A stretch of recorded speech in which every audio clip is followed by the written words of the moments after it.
Good afternoon and thank you for joining our weekend program, normally referred to as Beer Parlor Politics. You know, we are missing, we are beginning to miss those kind of politics where you have people gathered around newspaper vendors arguing. That's why I say we are beginning to. I say we are beginning to miss gathered around newspaper vendors.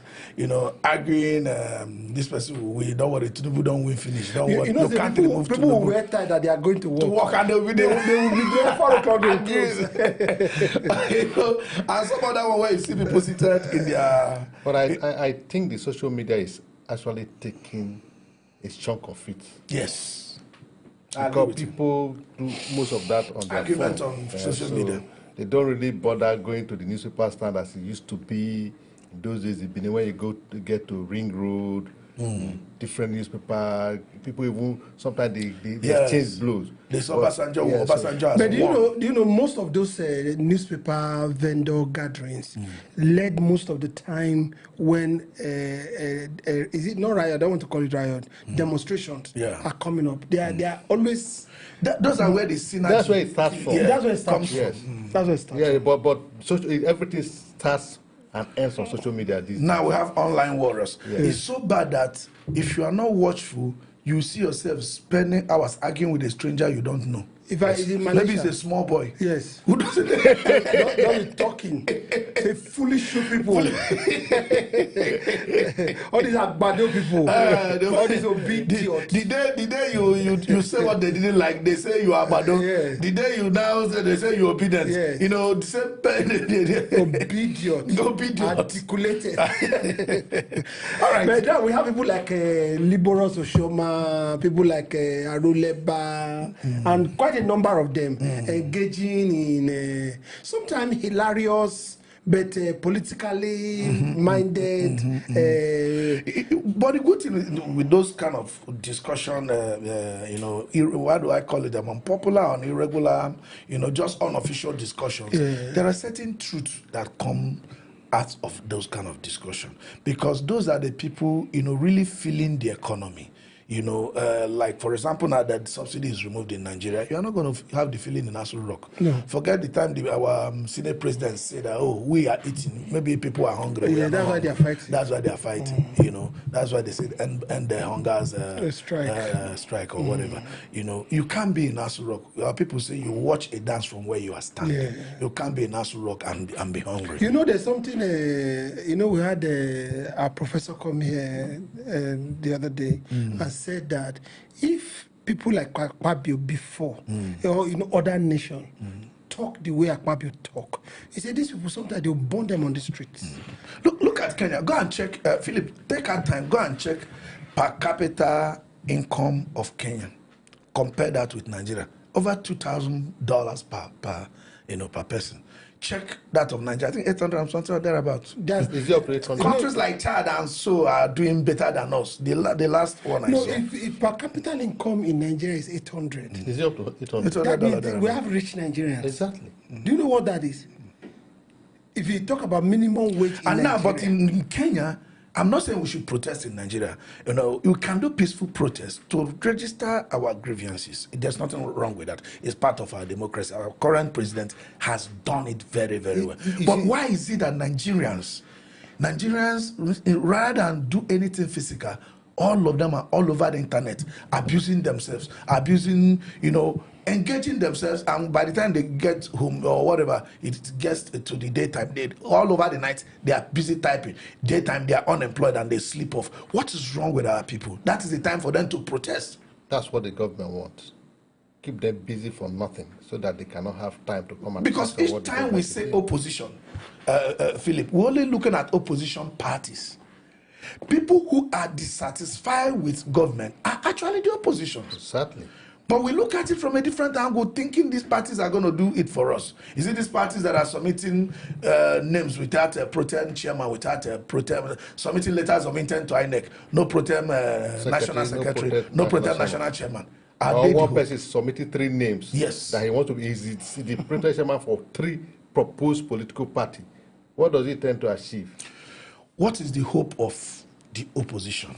let's be a little bit more formal. I think What is the hope of I think opposition? even Come before we 2027. talk about the opposition, because the opposition seems to be talking about themselves more. What is the hope or the duty of the electorate? Because you first of all said something before you now said something else. You said you are not campaigning for protest. Yes. We campaign for protest. No, we're not campaigning for Peaceful violent flow. No, I said, well, no, I said we're not Yes, campaigning that's for why I violent said- protest. that's why I said you're But not peaceful on the- protest is exactly. allowed. I even went further to say Yes. that our president has Was a done. father Yeah, of it. he's a father Yes, of yes. protest. There's nothing wrong with peaceful So protest. the It's part of democracy. The people, first of all, what should be their reaction? You see, when you talk about the people, the opposition party was there for a purpose. The people on their own, protesting is good. Peaceful protest is good. But what is more important is how to correct their anomaly in the society. If they are not organized opposition party, the people protest will amount to nothing. It will not achieve anything. You are fond of making reference to the French Revolution. After they take over power, They didn't know what to do with it. So that is why the opposition is very important. It's key. That's why that your question is important. What is the hope of the opposition? Is there any hope for the opposition as it were today, wherein the formidable party that could go pass for opposition, even as we have 19 political parties, the ones that can go for opposition, they are all bed evil with one problem or the other. What is the hope? That's the question Nigeria should be happy. Okay, now looking at what's happened, let's just pick them little by little. It appears to be that Labour Party have become at peace with their problems. Nobody is talking anymore. Then they are okay with the two factions. I don't think that's the issue. I think the issue is that the ruling party is settled that they finished with Labour Party. That is why it looks as if they have because accepted Nenadi and Abure, they are no longer fighting. Yes. Everybody is at peace with their faction. You see, Nigeria is a cruise. They move to another chapter.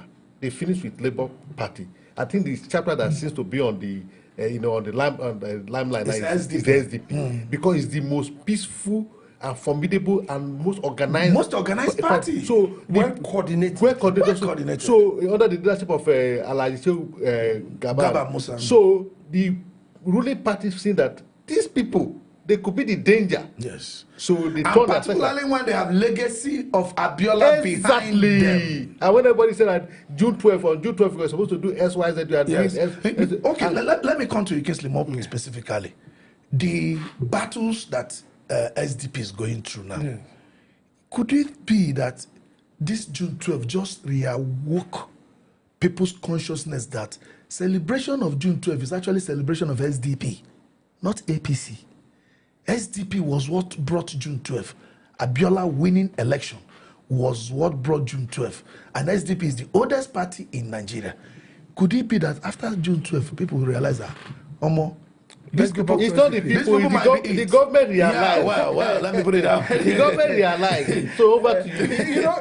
There is a mass defection from one place to SDP. Yes. So the light shone on SDP, and everybody or the members of the opposition just suddenly realized that, or not the opposition, the ruling party.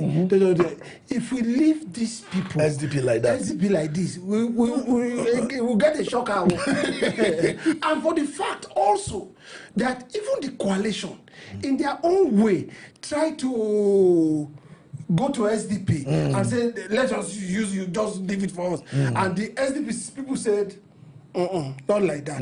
We are organized with us. So these people have a character. Yes. Because that's what is lacking in a lot of all the political you are parties. talking about character. How is it easy? Let's just assume there is by infiltration. How is it easy for this infiltration to find a crack? Is it because of tribal interest, or is it because of religious interest? Is it because, we'll normally classify that as primordial sentiments, Is it because of some people have, kind of terrible eggs or something in their cupboard, and, government with institutional victimization, they will just do it like this. Or they just made up their mind that this coalition who might be pushed out, then they now become instrument to be used to disorganize their own party. It's all inclusive. You said it all.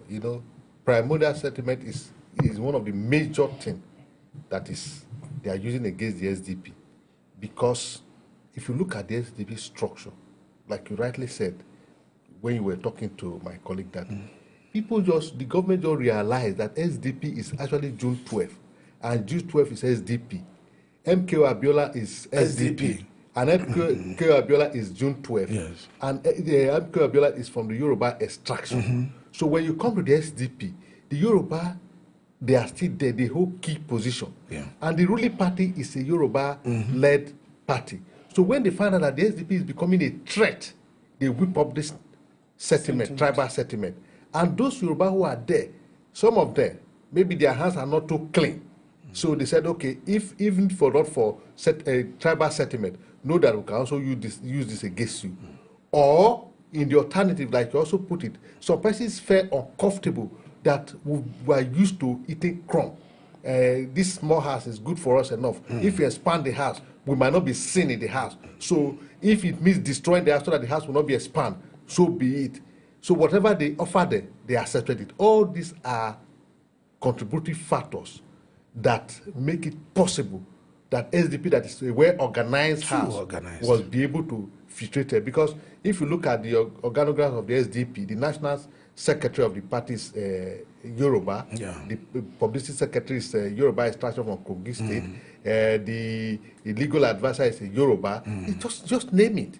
The so-called no recognize the law, the chairman of Chairman Forum is a Yoruba. So, and the former presidential candidate of the party is a Yoruba, who is laying claim to the ticket even before there's no lifetime ticket. Exactly. So presidential ticket for 2023 is all gone. And he didn't even perform. He spent. He didn't perform. He didn't win. He didn't win a local. He didn't even win a town. His word. So he spent. Even his word, I learned he lost. So all these people, all these factors put together, the government was able to see through it, and they are using it effectively to disorganize SDP. But now, how can somebody who contested in 2023 election, you scored, is this 8,000 or 20? I forgot 80,000 votes. 80,000 votes. Presidential. Even so, we scored more votes. So we scored more than you. How can that person be shamelessly in front of television saying he wants to contest for 2027 and the people know, and it's the voice of this and it's the face of this? He said my people know. My people. I know, he said my party know. How do you not see yourself as instrument of destruction? No, there's something that you used to say that you can't blame a politician for playing politics. Yes. So he's a politician and he's playing politics. That's number one. Number two, also, you've got to find out that most of these people went on soul winning. That's why, to me, it's not about the Yoruba thing alone. It's also a Nigerian factor, the way politics have come to be played. That's the Bermuda he always spoke about. No, It's the been Bermuda, there. no, the It's been Bermuda, primordial.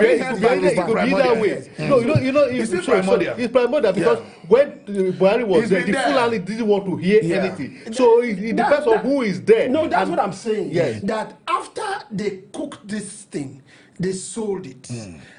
People couldn't have bought it, but they bought it. So why did they buy it? They bought it because people are hungry. They bought it because people serve aggrandizement from east to west to north. People bought it because the presidential or the chairman that they brought to replace Gabam, where is it from? From the north. The national women leader, where is it from? From the north. These are also key positions that they schooled the people and brought them into their side.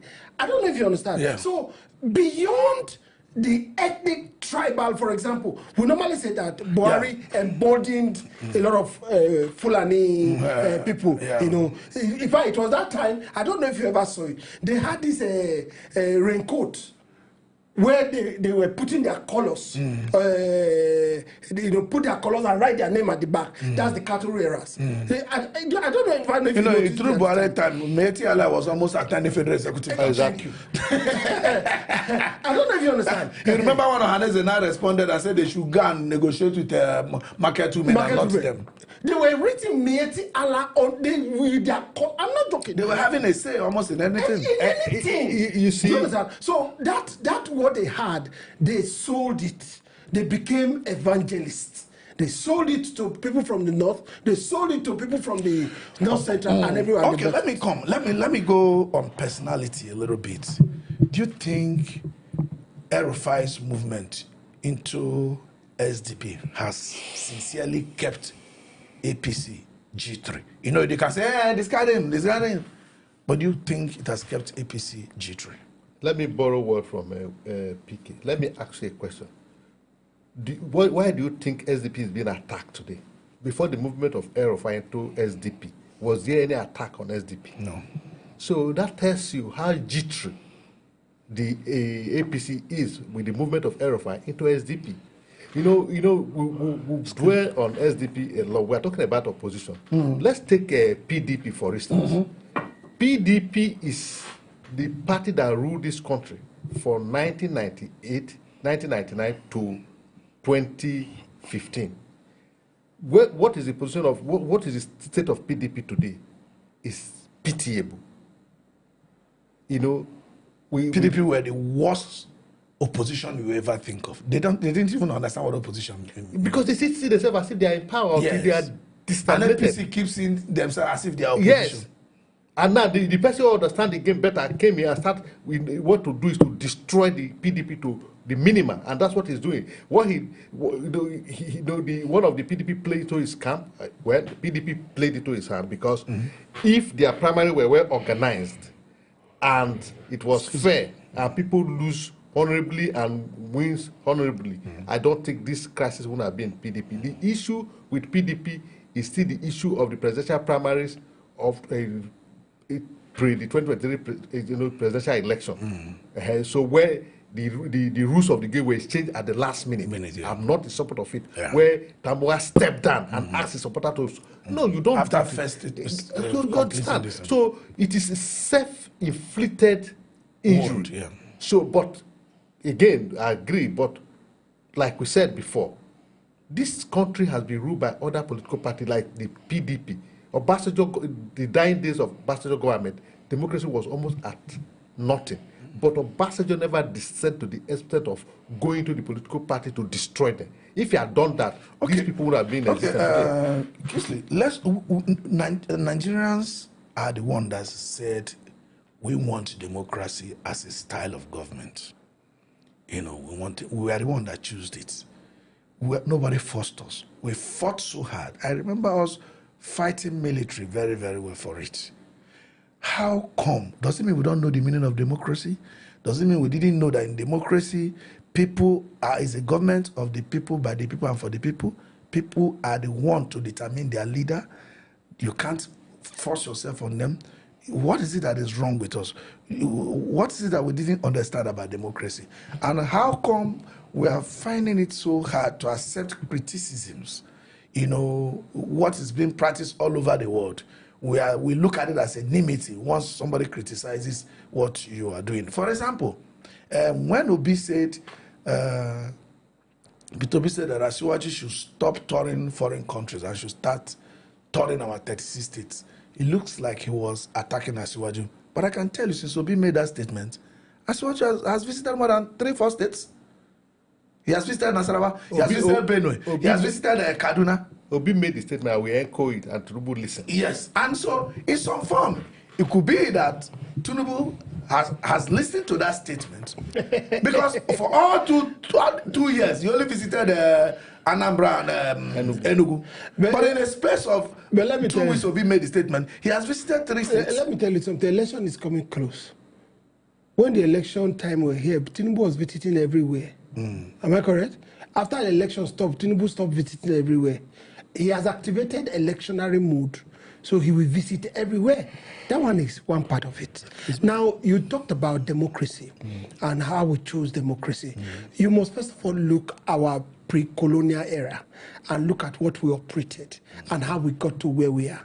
The leaders we had there, nobody chose them. They came up in their own leadership style, whether it's Zeke, whether it's NCPC led by Macaulay, whether it's all of them, Ahmadu Bello, Awolowo, they came up with their own ideology because of the school they attended, and when they attended to us, and they didn't take the vote or anybody's opinion before they did whatever they did, before they signed the accord in London, 1914, 1922. No, that's at the level of formal education was not this high. Yes. But also, you know also that people don't change easily. That's the truth. You find that the British, what did they use in the north? Indirect rule.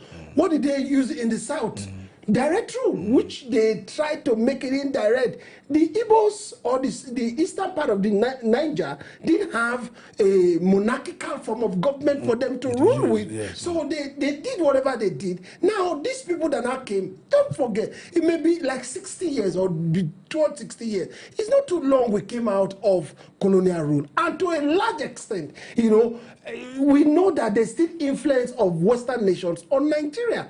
And that's why you see most of these people, when they go to but this Western nation you are talking about, let me ask you, Philip, they practice better democracy and we copy the democracy from them. I could believe that none of them actually force democracy on us, as it sounds, because China today, they don't practice democracy. And no country has been able to go there to bomb them or do whatever, because they were developing themselves by the style of government they think is suitable for them. Nigerians have chosen democracy as it is. I don't think anybody is asking for any different kind of government. Only they are asking that we practice the democracy we have chosen. What is wrong with the people, our politicians? There's nothing wrong in politicians being politicians, but to be played by the rule, not to be played by your own ways that will end up endangering or shortchanging the people. What is wrong with us? Are we not set already for democracy? The oppositions are there. 2024, nobody. 2027, nobody is sure of any party now that is going to stand. Yes, you see, we chose democracy, if you want to say so. But so democracy was imposed on us because when our leaders, our forefathers, were agitating for self-rule, there were several conferences held across the globe to ascertain what kind of government that will be bestowed on us. And democracy was chosen for us. Because in Africa, we have our own style of rules. If they were going to leave us so that we can rule ourselves without bringing their government, they were the one who proposed the election and all of that. Take, for instance, in Edo State, the then Midwestern state, we have the Oba of Benin as the highest traditional ruler for the entire, when I say Edo State, the people from that region. All the way to even Onitsha. Because, today from Delta, most of the kingdoms, they go to Benin to take their staff of office. Forget whether the government is giving the staff of office today. If you don't have a staff of office from the palace of Benin, your kingship is not recognized, especially in the Urobo kingdom and the Isoko people I know of. You understand? So, if they had allowed us, we wouldn't say we choose democracy, but coming to your question, yes, now this is what we chose, and we copied it. In most cases, when we're going to school, if you are copying from somebody, you copy better.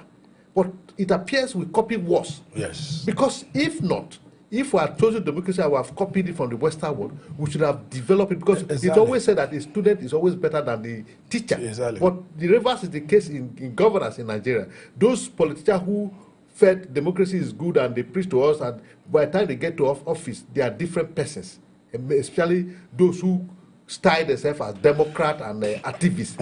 As soon as they get into office, what you see them is tyrant.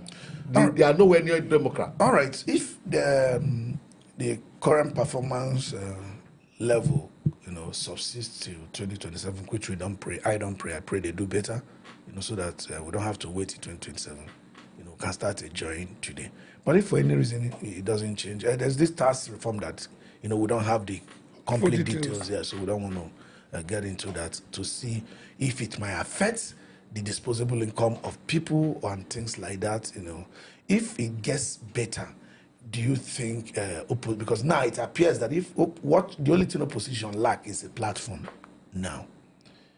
The people's temperature, the people's mood is in line, is in sync with them more than the ruling party. There's no doubt about that.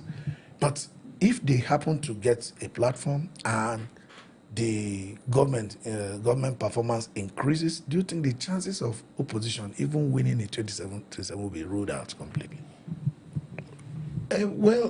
You can't change a pig to something else. No matter, change is quite difficult. I can tell you that.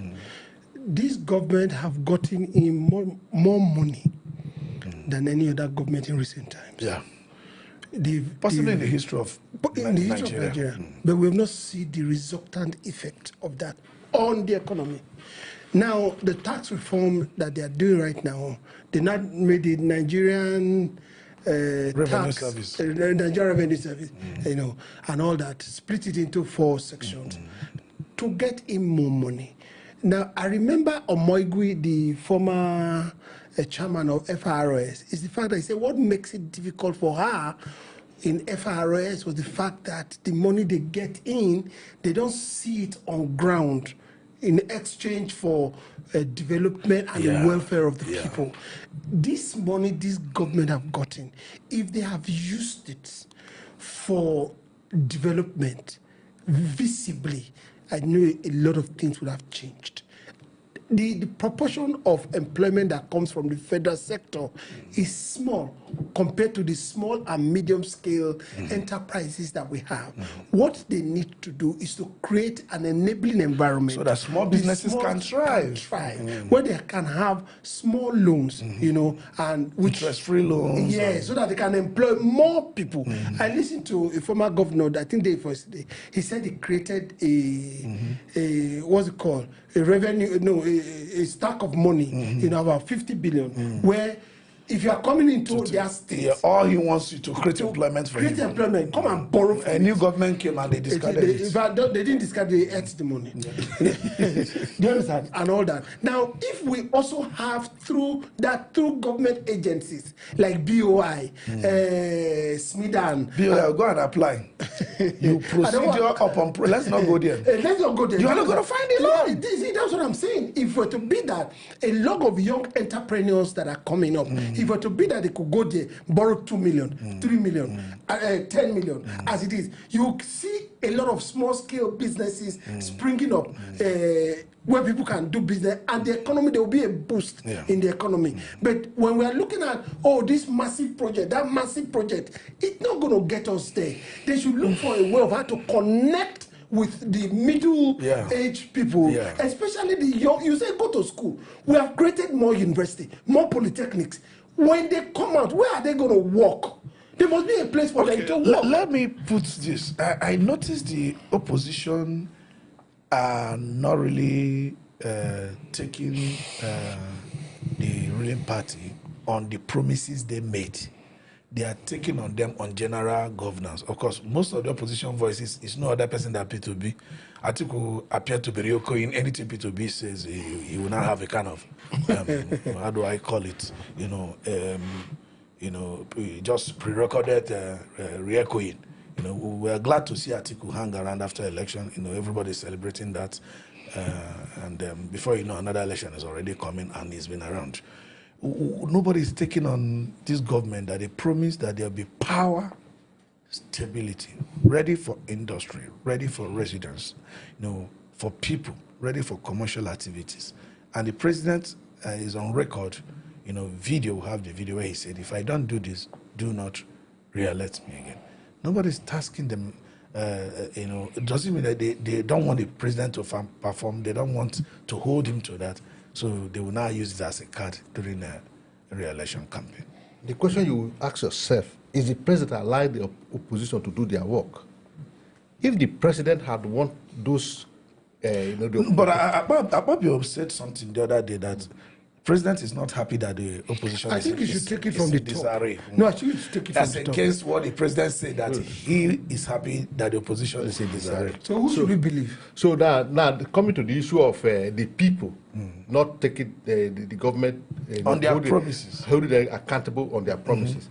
You know, like you said, Obi is speaking as a person. Yeah. But in other climes, it is the political party that opposition that actually hold government to accountable. Yes. Like when Professor the political party were busy fighting who is the national secretary and who is came the in chairman. here, he said he formed a shadow government during Yar'Adua's time. Yes. And after first or second meeting, Yar'Adua sent for him. And they exchanged ideas.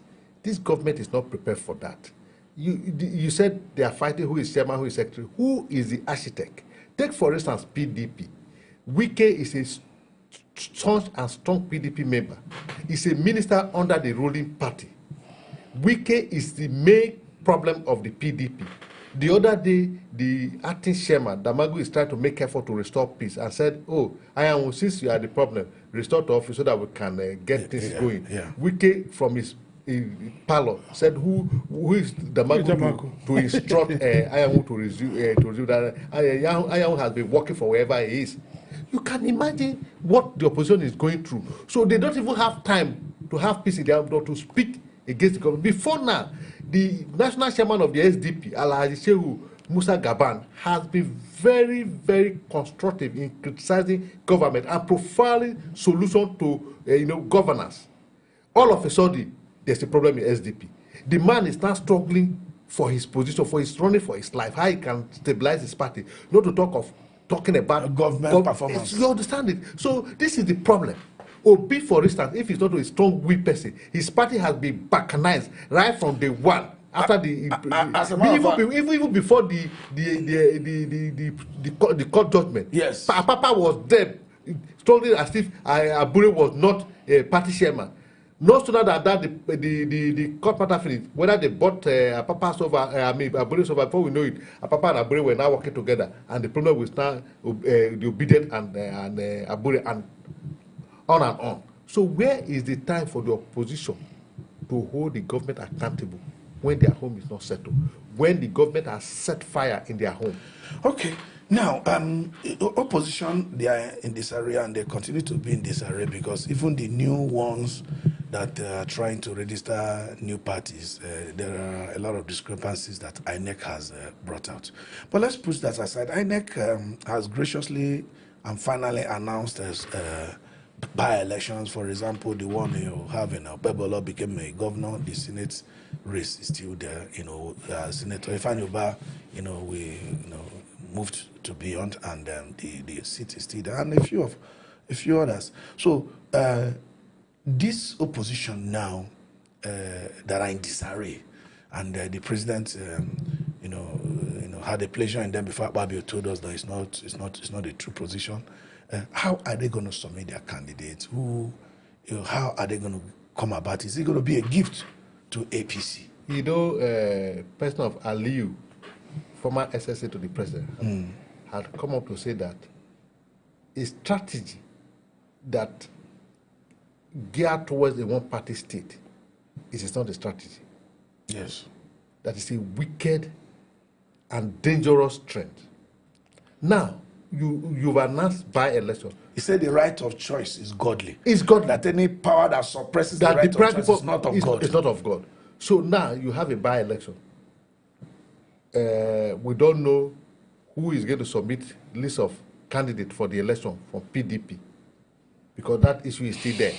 Because just yesterday, Damago has asked Ayahu to resume so that normal life could return to the party. The BOT said no, you can't override our meeting decision we reached. So what it means that they are still in disarray. Was it Monday or Tuesday? SDP, some persons in the National Working Committee said they have suspended the chairman and all of that. Without a meeting. And in fact, nobody know where they had their meeting, and they just write a paper and then they give to person. When the so-called publicity secretary appeared before I arrived, it was being asked, was there a meeting? Why, if you said you have 11, why don't people have a meeting? Who presided over the meeting? Yes. You couldn't answer the question. Yes. So now, that is there. You go to Labour Party. Nanade Usman, Senator Nanade Usman is a chairman of one group, and then Abure is chairman of another group. So at the end of the day, the only political party that can submit name for the by-election is the APC. So are we not already in one party state before 2027?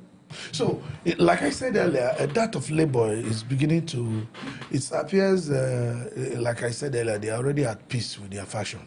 I've not heard anything from Abure recently, any fireworks towards Nenadi or that of Nenadi towards Abure. Are they going to submit two candidates for this by-election? No, they are going to submit one candidate. INEC recognizes the Abure faction, so that one stands. They don't have any issue with that.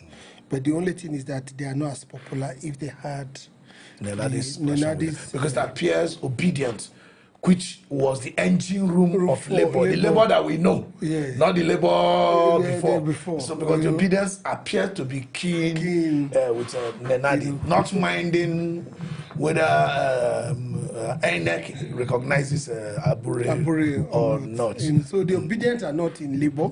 They are doing their own thing, their own way, and definitely they are getting traction. But the honest now. But what are your ways if you can't contest election? Since they already know, I normally call them the stock in trade of the ruling party. These days now they are talking less about where to. They would also have their ways and strategies of how to beat. They normally tell you that terrorism is always ahead of security. So if you know the way they play, especially in an American way, you have to also be cautious and all that. So I don't think with the intelligence we think they'll be and his movement have, they are just being wishy-washy. But having said that, the Labour Party is not in disarray in that form.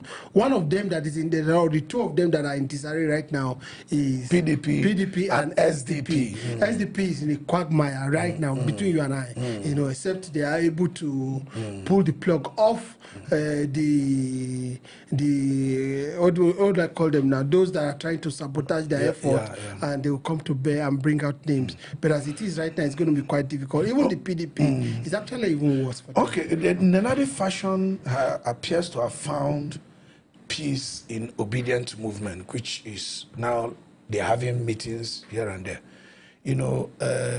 What is the basis of a political organization if you can't really contest election? You don't have a platform where you can, present candidate for election. Because these by-elections are also good. I know obedient is more OB focused, no doubt about that. But wouldn't it be good that, in all these by-elections, obedient is showing strength to, sending a warning signal to the presidency that come 2027, what we did in 2023, we're actually going to do it better this time. If we don't have a way of conducting or contesting or participating in this by-election, are we sure we're still going to get our ass right, in seeing obedient movement do well, for example, in 2027? Yes, you see, what has happened is that the obedient movement has found out that there's no point, wasting their energy and effort in the by-elections. With the experience of the Edo State governorship elections, the obedient has come to a conclusion that all these by-elections, where the federal government can actually assert their power and the authority, it will be waste effort, and it will also give the president an idea of what the obedient want to do. So what I think, like he said, the obedient had gone back to the drawing board and they are more of planning.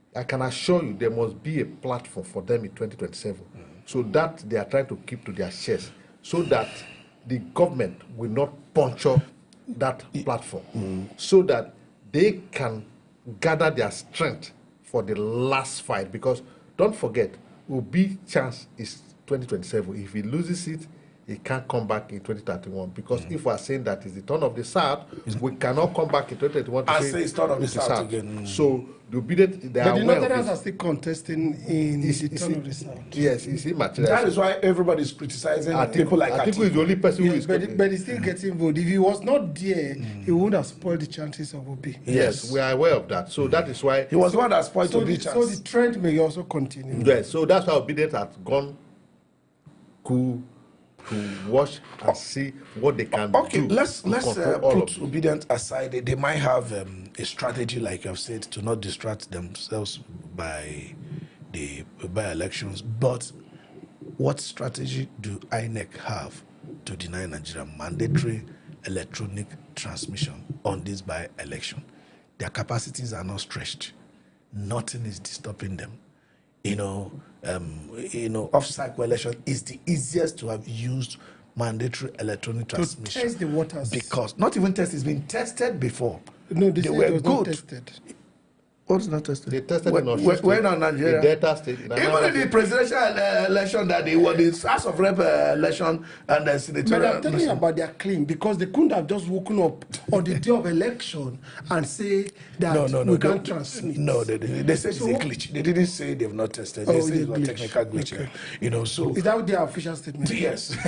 Now, so if it was a glitch on that day, we have had a lot of off-cycle elections. Yeah, that's what I'm saying. We have had Edo, we have had Ondo, we have had Imo, we have had Kogi, we have had Bayelsa. Yeah, that's what I'm saying. Now we have to move forward. Right now, can't Nigerians demand? So let me. Can Nigerians demand? Particularly NACO, that's been going to National Assembly to protest. So that's what I'm saying. Yes. NACO has been going everywhere. Nigerians have demanded. Have you seen any official statement from any of them? Or have you, hold on, from the office of the Speaker of the House of Rep, from the office of the Senate President? No, let me put it for you this way. Yes. I believe NACO would be doing more something on the background. The most successful way you are going to present your case is to have at least, even though it's 3 lines, call it a bill. Yes. Send it to National Assembly. Let it be. They have something you are presenting to them to work on. Okay? And I think NACO will be able to do that. That will make the case easier. But let's come to INEC. No, first of all, let's look at how bills go into the National Assembly. Individuals don't sponsor bill. No, they have many reps. That's what I'm saying. Yeah. Has any rep, they've approached many reps. We had the convener They of can give it to the Senate President, they can give it to the Speaker. They have. That's what I'm. That's the So thing that's why I I'm said saying. they will continue to mount pressure. Let me tell you, this is power game. No matter how you look at it, it's not even in service in our Sunday school. You still have to continue. Do you think people at this time, it's okay to go to National Assembly to demand mandatory in our law in electoral act, but the one they have now still doesn't prevent them from doing it electronically? Do you think people should demand, even the people from the constituency themselves, or the state, or wherever these by-elections are going to take place, should demand that election results be mandatorily transmitted electronically? Sure, they should demand, but if INEC will give listening ear to their demand, it will be good. They should demand. They've always demanded. We have always demanded. And they will tell us, oh, they are working on it. They are amending the Constitution and the Electoral Act. Yes, they should demand, but will they be giving listening ear? That's another question. All right, time is against us. I wanted to talk just about, be very brief. about INEC. Very now, the INEC that will say, let us do it. INEC, with all the power they have now, they can say we are transmitting electronically. Yes, that's what we're saying. But that's what I said. What they have, they can do it. That's nothing stopping them. But you see, the INEC we know, except they've turned a new leaf. They are not. That's why I said we want them to turn a new what? A new leaf. Yes. So that is it. So well. Almost at the time is fast spent. So, like we said, this is our weekend program, a less official program. We call it a beer parlor politics. Using beer parlor discussion, to get around a few things. We think something that is very, very important to the people is the survival of opposition, so that we can say we have democracy. And if INEC, in all fairness, can transfer or transmit our results electronically, I think the confidence of the people will be restored. Thank you for joining us. Until next week.